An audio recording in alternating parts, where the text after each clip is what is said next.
will never grow anything for you. அந்த மூட்டையா கட்டி வச்சிருக்கிற அந்த விதை உங்களுக்கு எதையுமே முளைச்சு கொடுக்க முடியாது. So if anybody wants the harvest, what do you got to do? The seed has to die.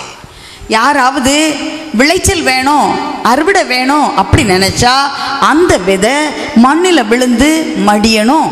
Ask yourself in a day, how many times with your free own will do you put yourself to death and take God's word as your will for your life? ஒரு நாளில் எத்தனை தடவை உங்களுடைய சுய விருப்பம், சுய எண்ணங்கள் என்ற அந்த விதையை நீங்கள் சாகடித்து ஆண்டவருடைய விருப்பம், இறைவார்த்தை சொல்லக்கூடிய அந்த விருப்பத்தை நீங்கள் உங்கள் வாழ்க்கையிலே கடைபிடிக்கின்றீர்கள்? Junior sisters, how many times the elder sisters are teaching you to die to yourself? How irritating it is.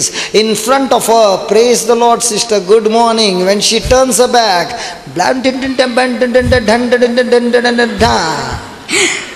Junior sisters, உங்களுக்கு எத்தனை தடவை பெரிய சிஸ்டர்ஸ் எல்லாம் சீனியராக இருக்கவங்க, வயசானவங்க உங்களுக்கு நல்ல காரியங்கள்லாம் சொல்லி கொடுத்துருக்காங்க. அவங்க முன்னால் வரும்போது பிரைஸ் தி லார்ட் அப்படி சொல்லிட்டு அவங்க போன பிறகு ஐயோ தாங்கலை அப்படின்னு சொல்லி நம்ம comment அடிச்சிருக்கிறோமா? Every moment your will wants to live. ஒவ்வொரு நிமிஷமும் உங்களுடைய சுய விருப்பம் வாழணும் அப்படின்னு சொல்லி உங்கள்கிட்ட சொல்லுது. I was in Bahrain preaching the word of God. நான் பஹ்ரைன்ல இறைவார்த்தையை நான் போதித்து கொண்டிருந்தேன். And when I went there, the priest said, no collection here.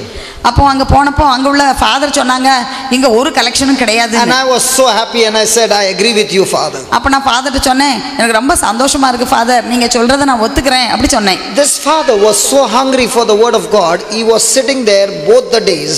அப்போ இந்த ஃபாதருக்கு இறைவார்த்தைனா ரொம்ப ஆர்வம், ரொம்ப தாகமா பசியா இருந்தாரு. அதனால 2 நாளும் இறைவார்த்தை பசியினால அங்க உட்கார்ந்து கேட்டாரு. The third night I was supposed to fly to Kuwait from Bahrain, so I won't get a chance to talk to the priest because I will be getting late to go to the airport. So I decided before the meeting to go and meet the priest and thank him. அப்போ அடுத்த நாள் எனக்கு சீக்கிரமா பஹ்ரைன்ல இருந்து குவைட்டுக்கு போக வேண்டியிருந்தது. அப்புறம் ஃபாதரை பார்க்க முடியாது, அதனால அவங்கள எப்படியாவது போய் பார்த்து பேசணும்னு நான் நினைச்சேன். So I went to him and he said, listen, I've been listening to the word of God. You are a laborer in God's kingdom. You must get your wages. I want you to take a collection today. அப்போ அவர் சொன்னாரு, நீங்க இறையரசை கட்டி எழுப்புறதுல நீங்க ஒரு ஊழியக்காரனாக, ஒரு வேலைக்காரனாக இருக்கீங்க. வேலைக்காரனுக்கு கண்டிப்பா கூலி கொடுக்கணும், அதனால இன்னைக்கு ஒரு கலெக்ஷன் உண்டு அப்படின்னு சொன்னாரு. I told the father, you don't understand. There is more than 1,700 people over here, and if we go to take a collection, we will be losing 20 precious minutes where we can listen to God's word.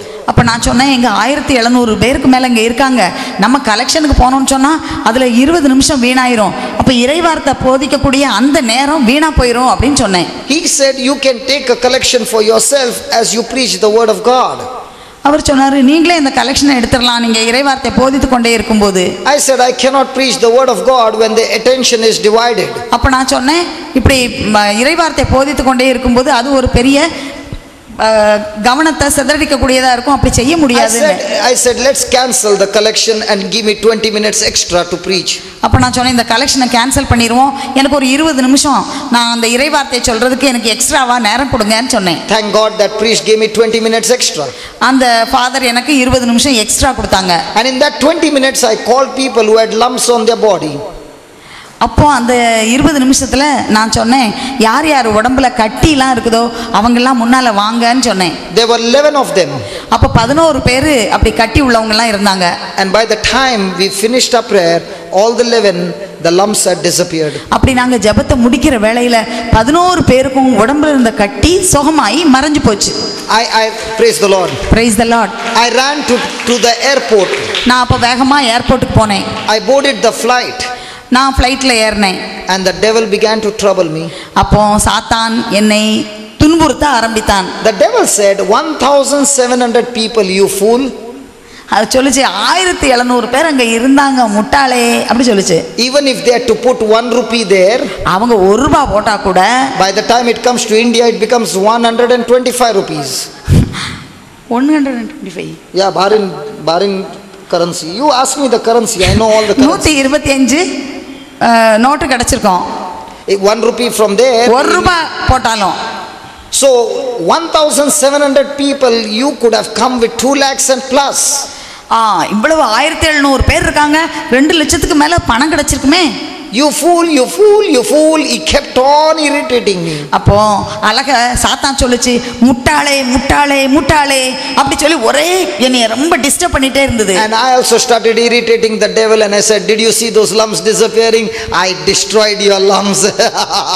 நான் அப்போ சாத்தானை பார்த்து சொன்னேன், நீ என்னையா இப்படி சொல்லிட்டு இருக்க, நான் என்ன செஞ்சேன் தெரியுமா, நீ கொண்டு வந்த அந்த கட்டி எல்லாம் அது மறைஞ்சு போக நான் செய்துட்டேனே சொன்னேன். In Kuwait, I came in the evening for the service to preach. அப்போ குவைட்ல சாயங்காலம் வந்து நான் அந்த சர்வீஸ்ல அங்க செய்தி கொடுக்கிறதுக்கு வந்தேன். A man came and hugged me and said, you came in my dream this morning. அப்போ ஒரு ஆள் வந்தாரு, அவர் என்னை கட்டி பிடிச்சிட்டு சொன்னாரு, இன்னைக்கு என் கனவுல நீங்க வந்தீங்கன்னு. I said, did I threaten you or did I do anything wrong to you? அப்போ நான் கேட்டேன், நான் உங்களை வந்து பயமுறுத்தினா அல்லது உங்களுக்கு ஏதாவது கேடு வர்ற மாதிரி ஏதாவது நான் செஞ்சேனா அப்படி கேட்டேன். He said, no. The Lord told me to give you 10 lakhs check. I've come with a check to give you 10 lakhs. அப்போ அவர் சொன்னாரு, ஐயோ அப்படிலாம் இல்ல, ஆனா கடவுள் என்கிட்ட சொன்னாரு 10 லட்சத்துக்கான காசோலைய உங்ககிட்ட கொடுக்க சொன்னாரு, அதை நான் கொண்டு வந்திருக்கிறேன். In Bahrain, I died to myself. In Kuwait, God gave me the harvest.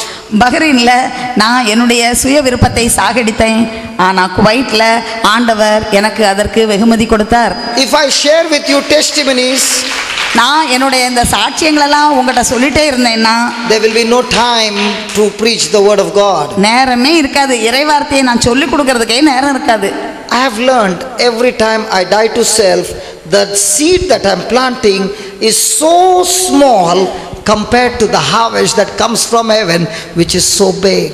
நான் ஒவ்வொரு முறையும் என்னுடைய சுய விருப்பம் அப்படிங்கிற என்னோட சுய விருப்பத்தை நான் சாகடிக்கும் போது அது ரொம்ப சின்ன விதையாக தான் இருக்கு, ஆனால் அந்த விதை வளர்ந்து அதுக்கு கிடைக்கக்கூடிய அந்த அறுவடையை நான் பார்த்தா விண்ணகத்திலிருந்து எனக்கு கிடைக்கக்கூடிய அந்த அறுவடை நிறைய மிக அதிகமாக இருக்கு. How many of you are here in Nagarkoil from the last 50 years? Anybody from the last 50 years? You are staying in Nagarkoil? 50 வருஷமா நாகர்கோயில்ல இருக்கிறவங்க இங்க இருக்கீங்களா? Nobody? From the last 50 years? இருக்காங்க. Okay, there are some. கொஞ்சம் பேர் இருக்காங்க. Okay. Now, you must have planted the coconut seed.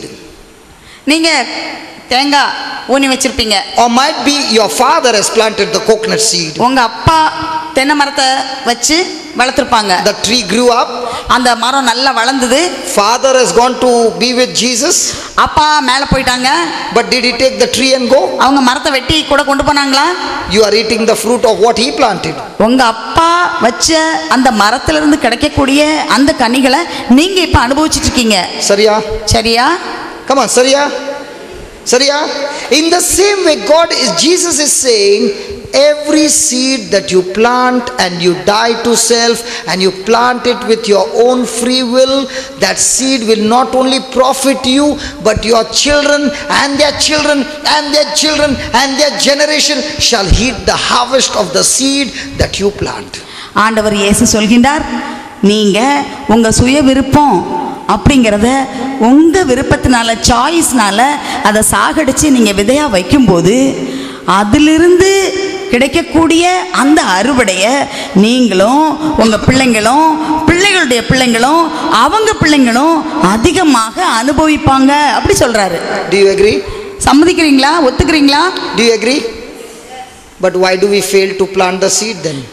நீங்க ஒத்துக்கிட்டீங்கன்னு சொன்னா ஏன் நம்ம அத்தகைய விதைகளை விதைக்க தயங்குகிறோம்? Today in the church, the moment you say seed, quickly people say money.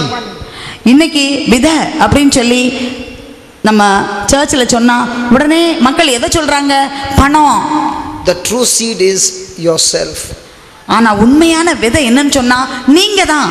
Do you mean to say God wants your money? நீங்க கடவுள் உங்க பணத்தை அவருக்கு தேவைன்னு அவர் சொல்றாரா? God doesn't want money, he wants you. கடவுளுக்கு பணம் ஒன்றும் தேவையில்லை, நீங்க வேணும். Praise the Lord. Praise the Lord. Look at any person whom you know who plants his will as a seed, and look at his life.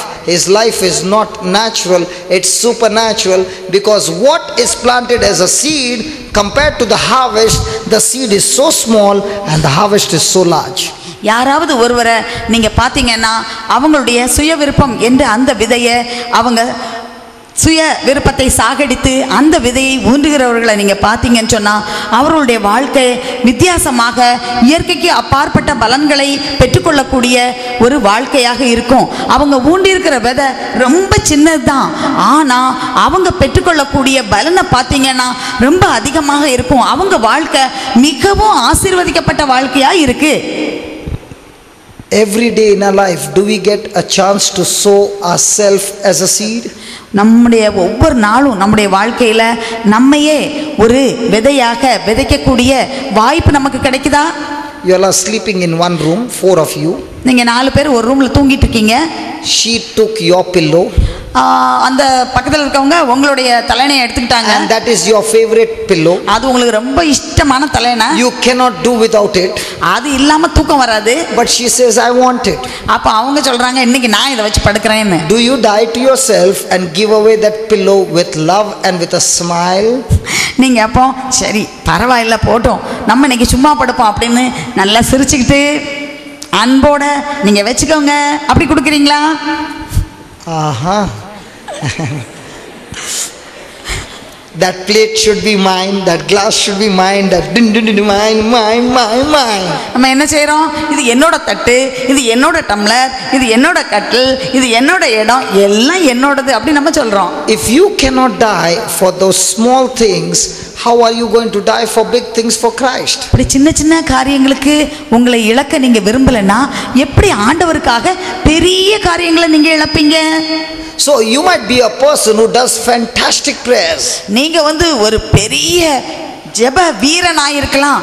But you never die to yourself. ஆனா உங்களையே நீங்க தியாகம் செய்ய மாட்டீங்க. You know what God says? கடவுள் என்ன சொல்றார் தெரியுமா? You are useless in the kingdom of God. கடவுளுடைய இறையரசுல ஒண்ணுக்கு உதவாதவங்க அப்படின்னு சொல்றாரு. Can you just reflect in your life and ask the Lord, Lord, how silly I have been. For silly things I get irritated, I get annoyed, I get angry, I grumble, I complain. Now all that is what? When you refuse to die, all these are the fruits. நீங்க உங்க வாழ்க்கையை இப்போ கொஞ்சம் சிந்திச்சு பாருங்க. என்னுடைய வாழ்க்கையில சின்ன சின்ன காரியங்களுக்கெல்லாம் எனக்கு கோபம், எரிச்சல், முறுமுறுப்பு, குறை சொல்றது, மற்றவங்களை குறை சொல்லி கொடுக்கறது, இப்படி என்னுடைய வாழ்க்கை இருக்கு.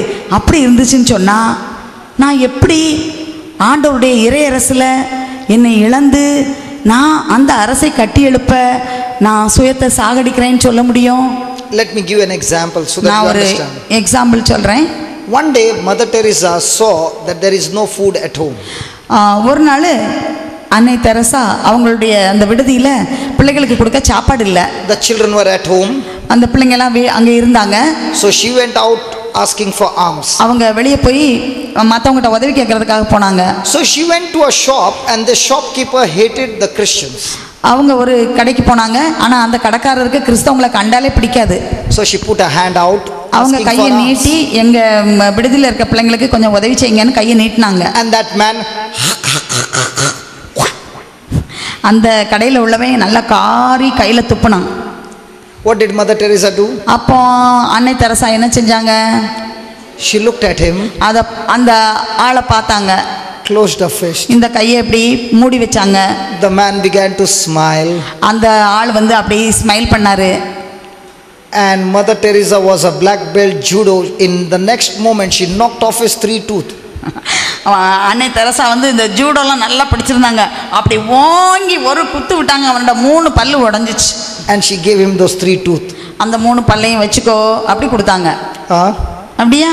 What did she do? She said, this is for me. அவங்க சொன்னாங்க இது எனக்கு. Can you give something for my children? எங்க பிள்ளைங்களுக்கு ஏதாவது நீங்க கொடுப்பீங்களா? Now was there evidence of hate or was there still an evidence of love?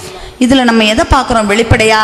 இதில் ஒரு வெறுப்புக்கு ஒரு நிரூபணமாக இருக்குதா, அல்லது அன்புக்கு இது ஒரு நிரூபணமாக இருக்குதா? How many people have come into your life who have abused you, who have insulted you, who have troubled you, and what came out of your mouth? உங்கள் வாழ்க்கையில் எத்தனை பேர் உங்களை மோசமான வார்த்தை சொல்லி திட்டிருக்கிறாங்க, உங்களை அவமரியாதை செய்திருக்கிறாங்க, Please understand, அவமதிச்சிருக்காங்க. every time you go through unjust suffering, mistreatment, it is an opportunity for you to die to yourself and plant it as a seed. And when you succeed in planting it as a seed, remember, you will become a better person. ஒவ்வொரு முறையும் இப்படி உங்களுக்கு வாய்ப்புகள், அதாவது உங்களை குறை சொல்லவோ அவமானப்படுத்தவோ அலட்சியப்படுத்தவோ இருக்கும்போது அது நீங்கள் உங்கள் சுயத்தை சாகடித்து ஊன்றக்கூடிய ஒரு விதையாகும். அந்த விதையை நீங்கள் ஊன்றும் போது அங்கே உங்களுக்கு விண்ணகத்திலிருந்து இறை அரசிலிருந்து நீங்கள் அதற்குரிய பலனை நீங்கள் பெற்றுக்கொள்கின்றீர்கள். Look into our life. நம்முடைய வாழ்க்கையை பார்ப்போம். We always want to hold on to our will, our life, and we refuse to plant it as a seed and die. And remember, God's word says, only when God's will comes into your life, then only it produces the harvest of heaven.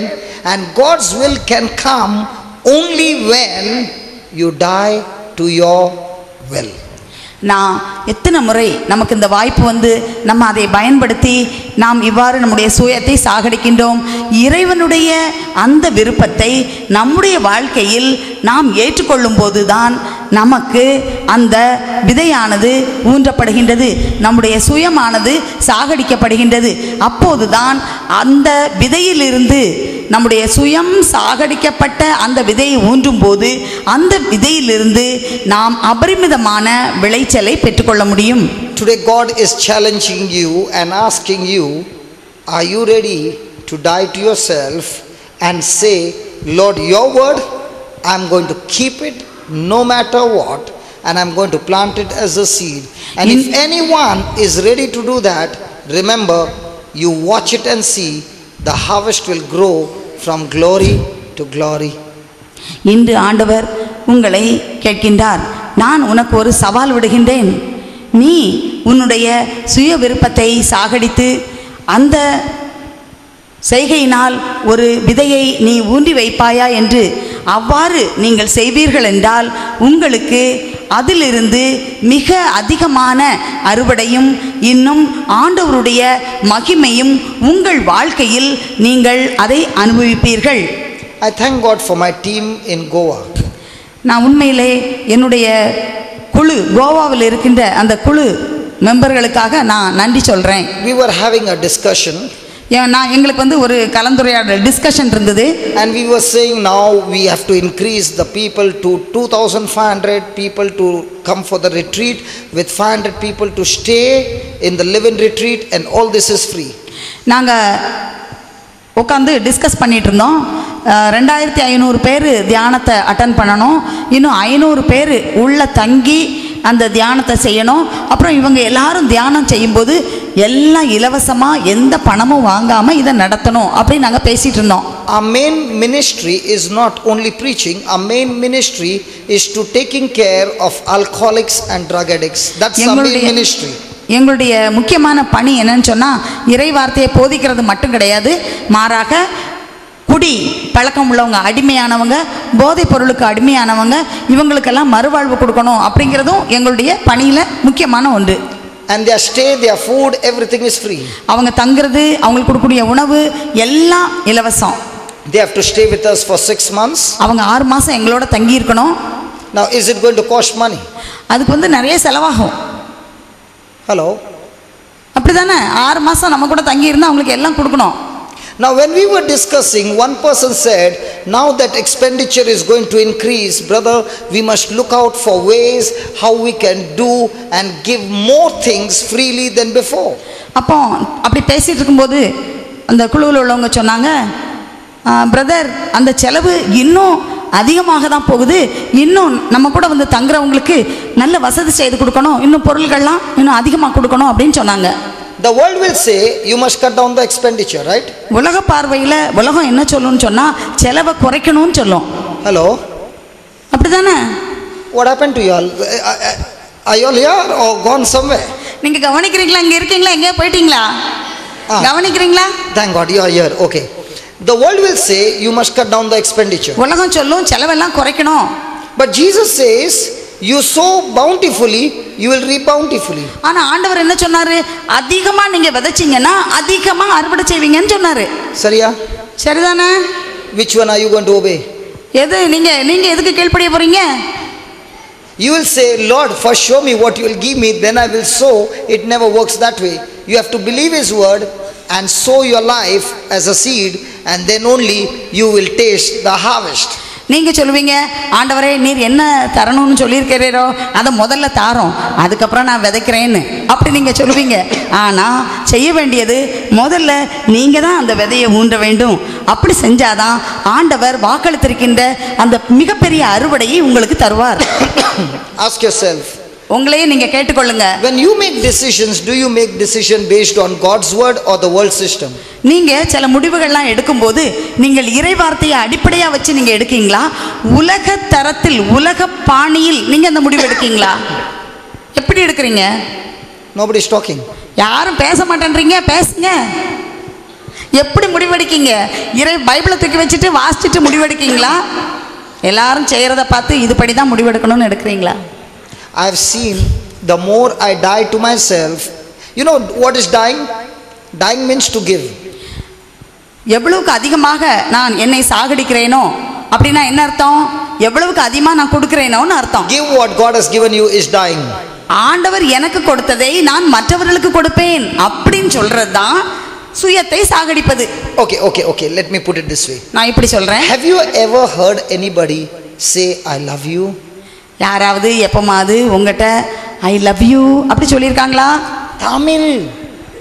நான் உன்னை ரொம்ப அன்பு செய்கிறேன் அப்படி சொல்லியிருக்காங்களா? They understand I love. I love you. Everybody understand. Ask them, they understood. புரிஞ்சுதா? I love you நான் எல்லாத்துக்கும் தெரியல.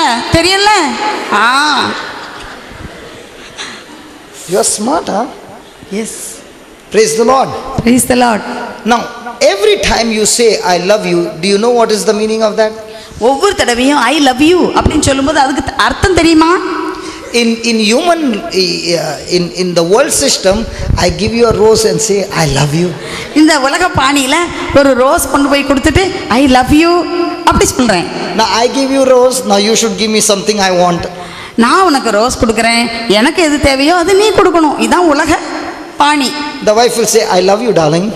வைஃப் சொல்றாங்க I want to tell you. I love you darling சொல்றாங்க. அன்பே நான் உன்னை அன்பு செய்கிறேன் அப்படி சொல்றாங்க. She is finding it difficult to say in Tamil this. I should ask her husband. இவங்களுக்கு சொல்ல கஷ்டமா இருக்குது, அதனால ஹஸ்பண்ட கேட்கணும் இது எப்படின்னு. That also you translate it? Then they won't understand, no? Praise God. Okay. The wife will say, sweetheart, I love you. மனைவி சொல்றாங்க sweetheart I love you அப்படி சொல்றாங்க. The husband is very happy. அப்ப கணவருக்கு ஒரே சந்தோஷம். And then the wife says, you know my neighbor, she brought a new gold chain. அப்ப கணவரை பார்த்து சொல்றாங்க, தெரியுமா உங்களுக்கு பக்கத்து வீட்டில் அவங்களுக்கு ஒரு புது செயின் அவர் வாங்கி கொடுத்துருக்காரு.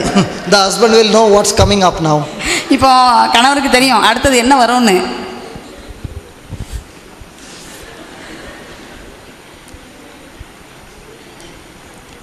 The very moment you say love in the Bible is different.